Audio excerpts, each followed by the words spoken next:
नमस्कार विद्यार्थियों, आज हम प्लेटो के साम्यवाद की आधुनिक साम्यवाद से तुलना करेंगे। प्लेटो एक महान दार्शनिक विचारक जिसने अपनी प्रमुख पुस्तक रिपब्लिक में अपने दर्शन के माध्यम से साम्यवादी विचारों को प्रस्तुत किया। प्लेटो के साम्यवादी विचारों को हम आधुनिक साम्यवादी विचारों से तुलना करेंगे कि प्लेटो के साम्यवाद और आधुनिक साम्यवाद में क्या समानताएं हैं और क्या असमानताएं हैं, और दोनों साम्यवाद में प्रमुख कौन है, साम्यवादी व्यवस्था के नज़दीक कौन है, और प्लेटो का जो साम्यवाद है वह व्यवस्थाओं को किस प्रकार से स्थापित करने का प्रयास करता है और आधुनिक साम्यवाद किस प्रकार से व्यवस्थाओं को स्थापित करने का प्रयास करता है। दोनों की हम तुलनाओं पर चर्चा करते हैं। प्लेटो का साम्यवाद और आधुनिक साम्यवाद में क्या क्या समानता है। दोनों साम्यवाद, प्लेटो का साम्यवाद और आधुनिक साम्यवाद, राज्य में न्याय की स्थापना करना चाहते हैं। उनका प्रमुख उद्देश्य राज्य में न्याय की स्थापना करना है और वर्ग संघर्ष को दूर करना है। प्लेटो का साम्यवाद और आधुनिक साम्यवाद में एक समानता यह भी है कि वह राज्य को सर्वोच्च स्थान देते हैं। दोनों साम्यवाद राज्य को महत्व मानते हुए राज्य के द्वारा समस्त कार्यों को संपादित करने के लिए महत्वपूर्ण मानते हैं। साथ में राज्य के लिए कार्य सभी व्यक्ति करें। राज्य का विकास होगा तभी व्यक्ति का विकास होगा, राज्य का हित होगा तभी व्यक्ति का हित होगा। राज्य साध्य है, व्यक्ति साधन है। इस उद्देश्य को लेकर कार्य करें। राज्य व्यक्तियों को सभी सुविधाएं, सभी साधन उपलब्ध कराता है और राज्य को सर्वोच्च माना गया है। दोनों साम्यवाद में राज्य को सर्वोच्च माना गया है। साथ में दोनों साम्यवाद में ये भी समानता है कि दोनों साम्यवाद सभी व्यक्तियों के हित के लिए कार्य करते हैं। दोनों साम्यवाद का ये प्रयास रहता है कि व्यक्ति का अधिक से अधिक हित हो, जन कल्याण हो, जन कल्याण के उद्देश्यों को लेकर कार्य किया जाए, और दोनों सभी के हित पर ध्यान देते हैं और सभी के कल्याण को महत्वपूर्ण मानते हैं। दोनों साम्यवाद में और एक यह भी समानता है कि वह शक्ति और पदों की दौड़ को समाप्त करना चाहते हैं। दोनों साम्यवाद जो किसी भी एक व्यक्ति के पास, एक संस्था के पास अधिक शक्ति एकत्रित ना हो और पदों को अपनी इच्छा अनुसार वह स्थापित ना करें, ये प्रयास दोनों साम्यवाद में किया गया है। दोनों साम्यवाद में ये समानताएं होने के साथ साथ कुछ असमानताएं हैं, उन पर भी हम चर्चा कर लेते हैं। दोनों साम्यवाद में जो असमानता दिखाई देती है लक्ष्य के आधार पर। प्लेटो का जो साम्यवाद है वह, उसका जो लक्ष्य है वह उसका राजनीतिक लक्ष्य है। प्लेटो का जो साम्यवाद है वह राजनीतिक लक्ष्य को लेकर स्थापित है और वह आर्थिक योजना प्रस्तुत करके राज्य में सुशासन की स्थापना करना चाहता है। प्लेटो का जो साम्यवाद है उसका प्रमुख जो लक्ष्य है वह राजनीतिक है और इस राजनीतिक लक्ष्य को स्थापित करने के लिए वह साम्यवादी योजना के द्वारा राज्य में सुव्यवस्था, शांति व्यवस्था के साथ साथ लोक कल्याणकारी व्यवस्था को स्थापित करने का प्रयास करता है। जबकि आधुनिक साम्यवाद पूर्ण रूप से आर्थिक शक्ति पर आधारित है। राज्य में आर्थिक संसाधनों के वितरण पर वह प्रमुख ध्यान देता है। प्लेटो का साम्यवाद और आधुनिक साम्यवाद में लक्ष्य रूपी अंतर स्पष्ट रूप से दिखाई देता है। अगला, वर्गीय आधार पर अंतर। प्लेटो का जो साम्यवाद है वह उस समय राजा व सैनिक वर्ग पर लागू होता है। उत्पादक वर्ग पर साम्यवादी व्यवस्था लागू नहीं होती है, जबकि आधुनिक साम्यवाद में सभी वर्ग पर साम्यवादी व्यवस्था लागू होती है। प्लेटो का जो साम्यवाद है सीमित वर्ग, राजा और सैनिक वर्ग, केवल उन्हीं पर सीमित है, जबकि आधुनिक साम्यवाद सभी वर्ग पर लागू होता है। अगला अंतर, आर्थिक ढांचे के संबंध में। प्लेटो का जो साम्यवाद है वह आर्थिक ढांचे को परिवर्तन नहीं करना चाहता है और न ही प्लेटो के साम्यवाद में उत्पादक वर्ग को शामिल किया गया है। उत्पादक वर्ग जो आर्थिक क्रियाकलापों का प्रमुख रूप है, सारी क्रियाकलाप उत्पादक वर्ग के द्वारा किए जाते हैं, लेकिन प्लेटो के साम्यवाद में उत्पादक वर्ग को शामिल नहीं किया गया है, केवल राजा और सैनिक वर्ग को ही इसमें शामिल किया गया है। जबकि आधुनिक साम्यवाद में पूर्ण रूप से यदि हम देखें तो पूरा साम्यवाद आर्थिक आधार पर टिका हुआ, आर्थिक ढांचे पर टिका हुआ है, आर्थिक क्रियाकलाप पर टिका हुआ है और आर्थिक व्यवस्था के द्वारा संपूर्ण व्यवस्था को स्थापित करने का प्रयास आधुनिक साम्यवाद में किया जा रहा है। अगला, उपभोग के संबंध में, उपभोग व्यवस्था के संबंध में भेद। प्लेटो का जो साम्यवाद है वह केवल पदार्थों के उपयोग के संबंध में साम्यवादी व्यवस्था को स्थापित करने का प्रयास करता है। उसमें साधनों, उत्पादन के साधनों पर जिक्र नहीं किया गया, ना ही उसको महत्वपूर्ण माना गया है।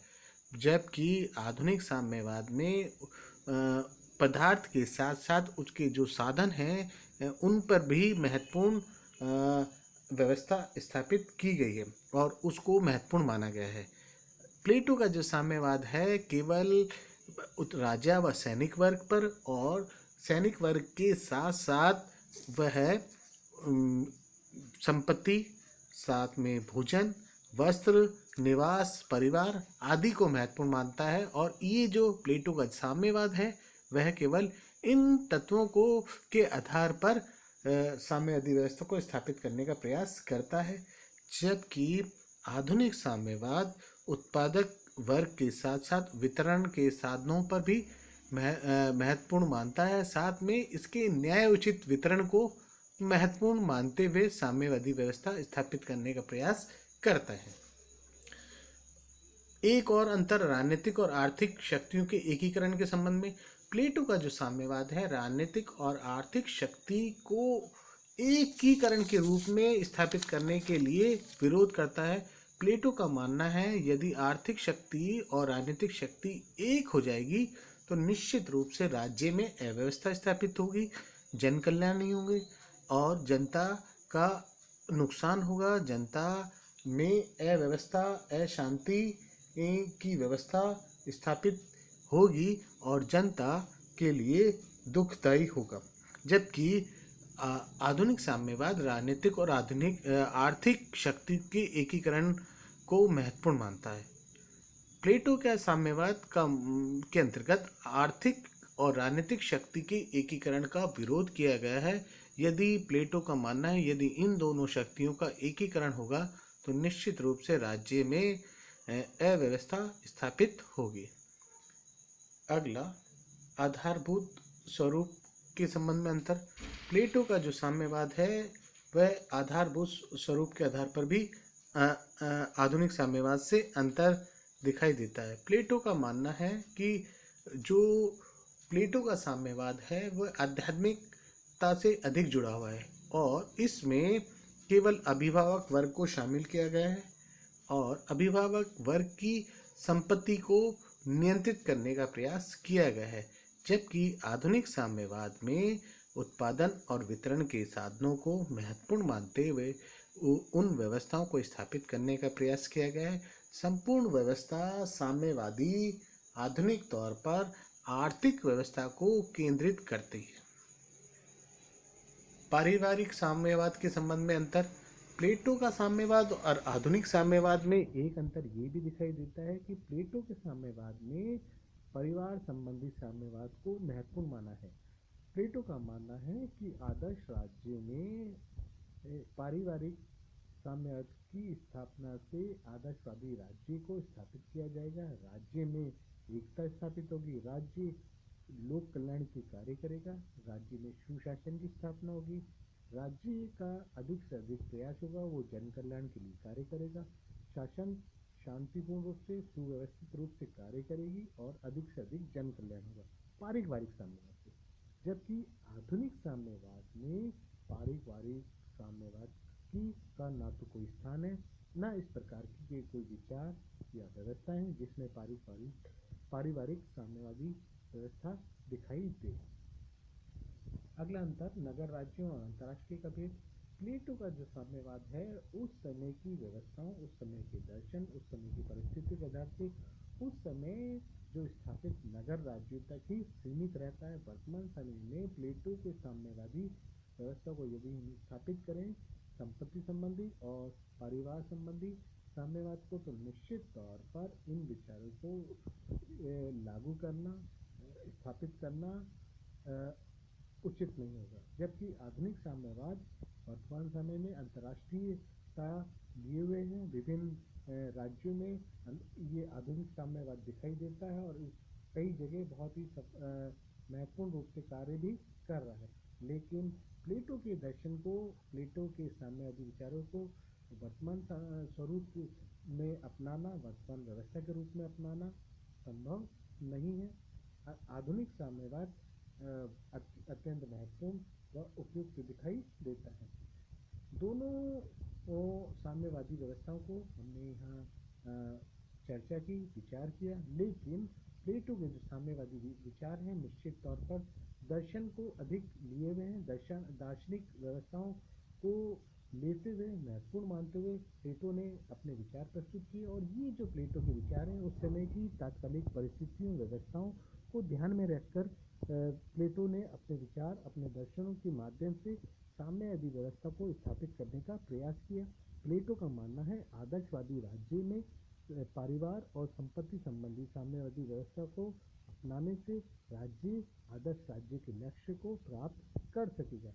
लेकिन वर्तमान समय में प्लेटो के जो काल्पनिक या दर्शन संबंधी विचार हैं उन विचारों को ना तो लागू किया जा सकता है, ना ही अपनाया जा सकता है।